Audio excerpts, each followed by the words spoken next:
اعوذ باللہ من الشیطان الرجیم، بسم اللہ الرحمن الرحیم۔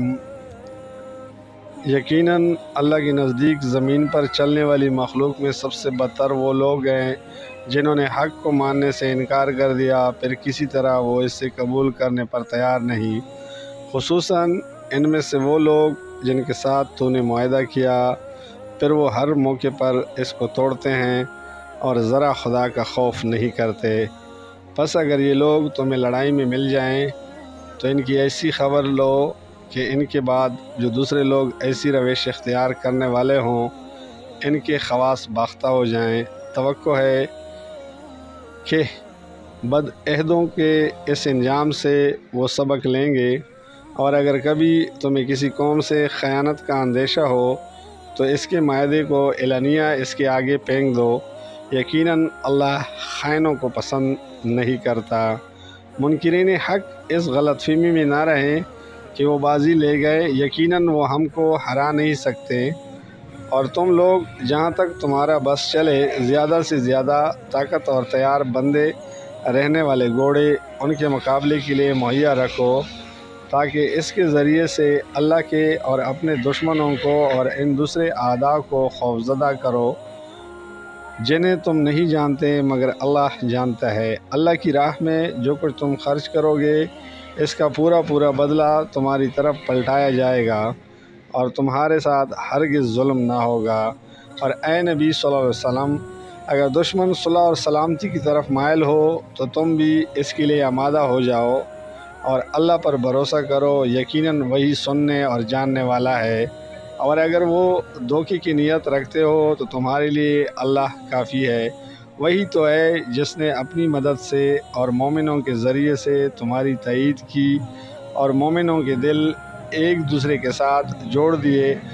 تم روئے زمین کی ساری دولت بھی خرچ کر ڈالتے تو ان لوگوں کے دل نہ جوڑ سکتے تھے، مگر وہ اللہ ہے جس نے ان لوگوں کے دل جوڑے، یقیناً وہ بڑا زبردست اور دانا ہے۔ اے نبی صلی اللہ علیہ وسلم، تمہارے لیے اور تمہارے پیرو اہل ایمان کے لیے تو بس اللہ کافی ہے۔ اے نبی صلی اللہ علیہ وسلم، مومنوں کو جنگ پر ابھارو، اگر تم میں سے 20 آدمی صابر ہوں تو وہ 200 پر غالب آئیں گے، اور اگر 100 آدمی ایسے ہوں تو منکرین حق میں سے 1000 آدمیوں پر باری رہیں گے، کیونکہ وہ ایسے لوگ ہیں جو سمجھ نہیں سکتے۔ اچھا، اب اللہ نے تمہارا بوجھ ہلکا کیا اور اس سے معلوم ہوا کہ ابھی تم میں کمزوری ہے، پس اگر تم میں سے 100 آدمی صابر ہوں تو وہ 200 پر، اور 1000 آدمی ایسے ہوں تو 2000 پر اللہ کے حکم سے غالب آئیں گے، اور اللہ ان لوگوں کے ساتھ ہے جو صبر کرنے والے ہیں۔ کسی نبی کے لیے زیبا نہیں ہے کہ اس کے پاس قیدی ہوں جب تک کہ وہ زمین میں دشمنوں کو اچھی طرح کچل نہ دے۔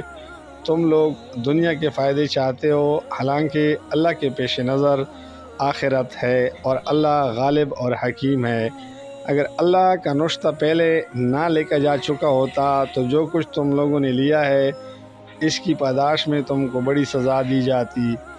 پس جو کچھ تم نے مال حاصل کیا ہے اسے کہو کہ وہ حلال اور پاک ہے، اور اللہ سے ڈرتے رہو، یقیناً اللہ درگزر کرنے والا اور رحم فرمانے والا ہے۔ اے نبی صلی اللہ علیہ وسلم، تم لوگوں کے قبضے میں جو قیدی ہیں ان سے کہو اگر اللہ کو معلوم ہوا کہ تمہارے دلوں میں کچھ خیر ہے تو وہ تمہیں اس سے بڑھ چڑھ کر دے گا جو تم سے لیا گیا ہے، اور تمہاری خطائیں معاف کرے گا۔ اللہ درگزر کرنے والا اور رحم فرمانے والا ہے۔ لیکن اگر وہ تیرے ساتھ خیانت کا ارادہ رکھتے ہیں تو اس سے پہلے وہ اللہ کے ساتھ خیانت کر چکے ہیں، چنانچہ اسی کی سزا اللہ نے انہیں دی کہ وہ تیرے قابو میں آ گئے۔ اللہ سب کچھ جانتا اور حکیم ہے۔ جن لوگوں نے ایمان قبول کیا اور ہجرت کی اور اللہ کی راہ میں اپنی جانیں لڑائیں اور اپنے مال کپائے، اور جن لوگوں نے ہجرت کرنے والوں کی جگہ دی اور ان کی مدد کی، وہی دراصل ایک دوسرے کے ولی ہیں۔ رہیں وہ لوگ جو ایمان تو لے آئے مگر ہجرت کر کے دارالسلام میں آ نہیں گئے تو ان سے تمہارا ولایت کا کوئی تعلق نہیں ہے۔ جب تک کہ وہ ہجرت کر کے نہ آ جائیں۔ ہاں اگر وہ دین کے معاملے میں تم سے مدد مانگے تو ان کی مدد کرنا تم پر فرض ہے، لیکن کسی ایسی قوم کے خلاف نہیں جس سے تمہارا معاہدہ ہو۔ جو کچھ تم کرتے ہو اللہ ایسے دیکھتا ہے۔ جو لوگ منکر حق ہیں وہ ایک دوسرے کی حمایت کرتے ہیں۔ اگر تم یہ نہ کرو گے تو زمین میں فتنہ اور بڑا فساد برپا ہوگا۔ جو لوگ ایمان لائے اور جنہوں نے اللہ کی راہ میں گھر بار چھوڑے اور جدوجہد کی اور جنہوں نے پناہ دی اور مدد کی وہی سچے مومن ہیں۔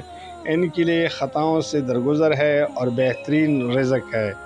اور جو لوگ بعد میں ایمان لائے اور ہجرت کر کے آ گئے وہ تمہارے ساتھ مل کر جدوجہد کرنے لگے وہ بھی تم ہی میں شامل ہیں، مگر اللہ کی کتاب میں خون کے رشتہ دار ایک دوسرے کے زیادہ حقدار ہیں۔ یقیناً اللہ ہر چیز کو جانتا ہے۔ جزاک اللہ، فی امان اللہ۔